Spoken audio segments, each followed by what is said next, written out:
Bene data bakundwa b'umwami Yesu Kristo, mwese abakurikira izi nyigisho tubahaye ikaze mu biganiro bya Saveur Divine. Ibi biganiro mu bitegurirwa n'abavugabutumwa bwiza batandukanye, akaba ari umuhamagaro ugendera ku ijambo ry'Imana byanditse mu gitabo cy'ubutumwa bwiza uko bwanditswe na Matayo ibice 24 umurongo wa 14. Kandi ubutumwa bwiza bw'ubwami buzigishwa mu isi yose ngo bube ubuhamya bwo guhamiriza amahanga yose, nibwo imperuka izaherako ize. Ibi biganiro mubikurikira ku channel ya YouTube yitwa Saveur Divine. Tubifurije kugubwa neza. Imana Data ari nayo So ibaha umugisha.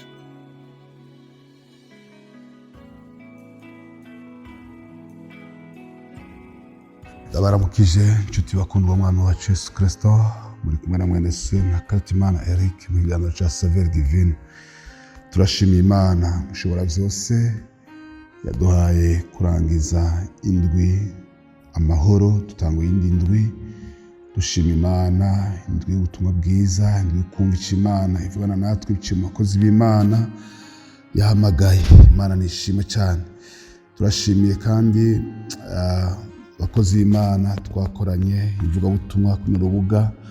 Turashimiye kandi n'abatwumvirije bumvirije ama audio twarungitse kandi hagira nicyo bafashije. Imana nibahezagire cyane.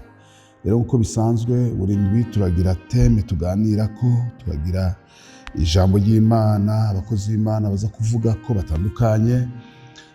Muri no ndwi dutanguye tuzovuga ku ijambo rivuga ibibi bizoba mu gihe cy'iherezo. Imana nidufashe. Rero turasoma amajambo dusanga mu cete cya kabiri Paulo yandikiye Timoteyo, cete cya kabiri Paulo yandikiye Timoteyo cya gatatu. Turasoma kuva ku murongo wa mbere dushika ku murongo wa 5. Indanzi y'amajambo ivuga ngo ibibi bizoza mu gihe cy'iherezo.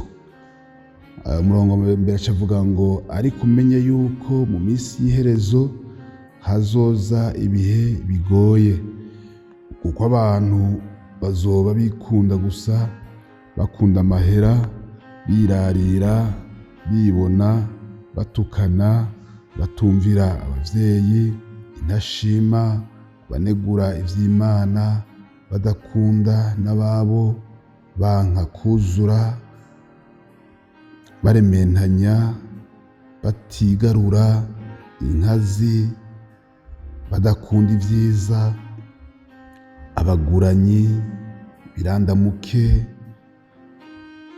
yabikakisha, bakunda ibibahimbara, bakabirutisha Imana. Ku murongo uhereza wa 5 avuga ngo bafise ishusho yo kubaha Imana ariko bahakana ubushobozi bwabwo. Abameze batyo wame ubatera ibitugu. Imana nishimwe. Haleluya. Tubonye amajambo Paulo yanditse, ikicete Paulo yandikiye Timoteyo. Iki gihe Paulo yandika ikicete yarapfungiwe i Roma, ari mu ibohero, kandi bigaragara yuko cyari igihe ciwe cyo kurangiza kugira ngo ave muri ino si, kuko biraboneka neza ko ariko arandika asa n'usezera Timoteyo, amuhanura, mubwira ibyo akwiye gukora, ibyo akwiye kwitondera, ingene akwiye kurwana intambara nziza mu gikorwa cy'Imana akanesha. Atangura kumuhanura amwereka ibizoba mu gihe cy'iherezo, atanga kumuhanura amwereka ndetse n'ingene barongora ishengero, ko hari abashobora kuza mu ishengero bakaza bazanye ibinyuranye n'ivyo kwizera Yesu Kristo. Rero ngaha atanga kumuhanura, rero amubwira amajambo, amubwira ati ibizoba mu gihe cy'iherezo. Rero bene data, aya majambo yayandikiye Timoteyo, ariko no munsi natwe atugezeko mu gihe kino gihe cy'ishengero ry'uno munsi. Abantu bizeye umwami Yesu, abantu bakijijwe, abantu basenga, turagabishwa tukabwirwa ibizogaragaza cyangwa ibigaragaza yuko turi mu gihe cya nyuma. Bene data, amajambo yose nsomye uri kuraraba wewe nyine aho ubaye, nanjye ndavye aho mbaye, ibi biragaragara, biraboneka, byose turamaze kubibona, nta na kimwe kitarashika. Rero bikwiye ko tuba maso tukamenya ko turi mu bihe vya nyuma. Turabonye ariko aravuga ngo kuko abantu bazoba bikunda gusa, bakunda amahera, birarira, bibona, batukana, batumvira abavyeyi. Uravye muri kino gihe tugezemwo, abantu ingene bikunda, ingene abantu bakunda amafaranga, ingene abantu bahangayika barondera amafaranga ijoro n'umutaga, ariko uko barondera amafaranga bigatandukana nuko barondera Imana. Abantu bagashira imitwe ku buzima bwa misi yose, abantu bagashira imitwe ku by'ino si, ukamenga isi, ukamenga niyo bazohoramwo, bakibagira iyo bazoja. Abantu badakunda ababo, abantu bankana, abantu birarira. N'ukuri biragaragaza neza ko Yesu agiye kuza. Bene data, twibere maso. Rero twabonye ariko mwiherezo hariya hepfo haraturemesha. Ntabwo bisigura ko abantu batazobaho cyangwa abantu tutazobabona, ariko kuri uko kubabona nyene tubwiwe ngo abameze batyo wame ubatera ibitugu.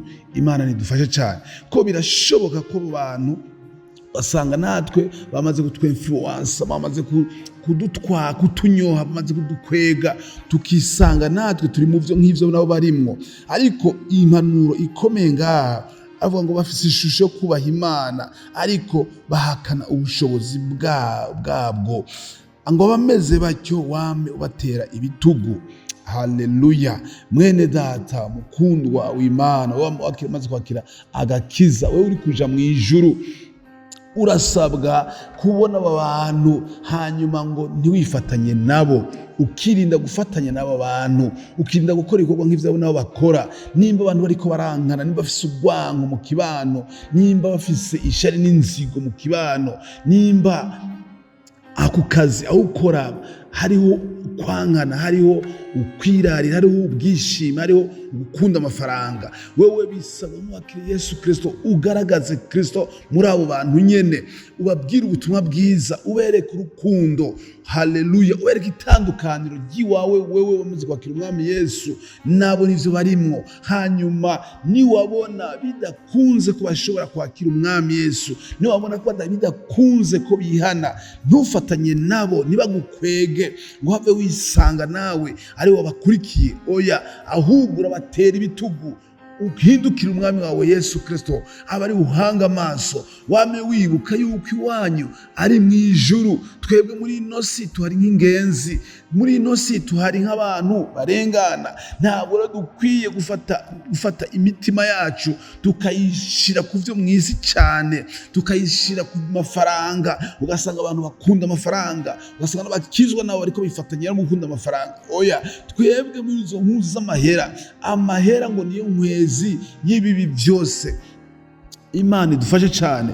Kristo yaje muri ino si atwigisha urukundo, atwereka ingene akundana, akunda abagowe, akunda imfuvyi, akunda abapfakazi, ahumura impumyi, amugurura abimuga. Natwe abamwizeye dukwiye kugira umutima nk'uwa Kristo Yesu. Ibi bintu dusomye ngaha bizogaragaza ngo ibihe by'iherezo, bene data, birahari. Twaramaze kwinjira mu bihe by'iherezo. Rero dukwiye guhagarara magabo nk'abantu bakiriye umwami Yesu, tugahagarara ubukristo twamaze kwakira. Ntitwifatanye n'aba bantu, nibadukwege, nibatunyohe, nibatumara inguvu. Oya, ahubwo twebwe natwe tubabwire umwami Yesu, tubarondere kubahindura, tubabwire ijambo ry'Imana kugira ngo bahinduke. Aho nyene babaye, aho nyene muri kumwe mu kazi, aho nyene muri kumwe mu kibano, aho nyene muri kumwe mu ngo zanyu, babwire ubutumwa bwiza, hanyuma abari baguhindukirira, nuba ari wewe ubahindukirira. Haleluya. Ariko nibitaba bityo, tubonye ijambo rikomeye cyane ngo abameze batyo wame ubatera ibitugu.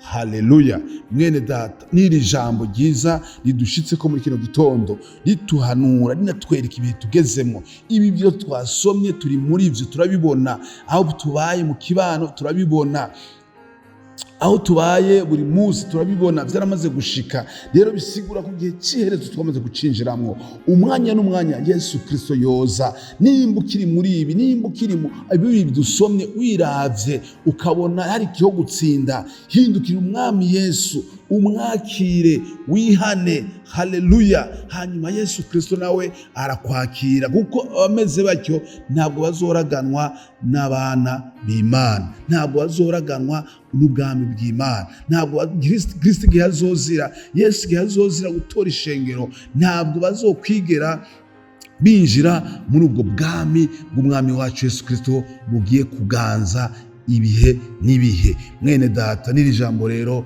rigushitse kuno munsi, n'iri jambo Imana yaduhaye tuzogarira ko muri ino ndwi abakozi b'Imana batandukanye bazorivuga ko ni vyiza ko twisuzuma ngo ijambo ry'Imana ngo nicirore twirabamwe ama tukamenya uko tumeze. Imana iguheza yumvise amajambo kandi guheza gose gufashe kugira ngo ibi bihe tubona natwe biriko birashika, natwe nk'abakristo ntibidushikeko, ntitwifate nk'aba bantu, ariko duhinduke gose, tugire urukundo, turondera Imana, turondera ijuru, kuko ni iwacu niyo tuzoba ibihe n'ibihe, niyo tuzoba ibihe bidashira. Imana ibahezagire. Amen, amen.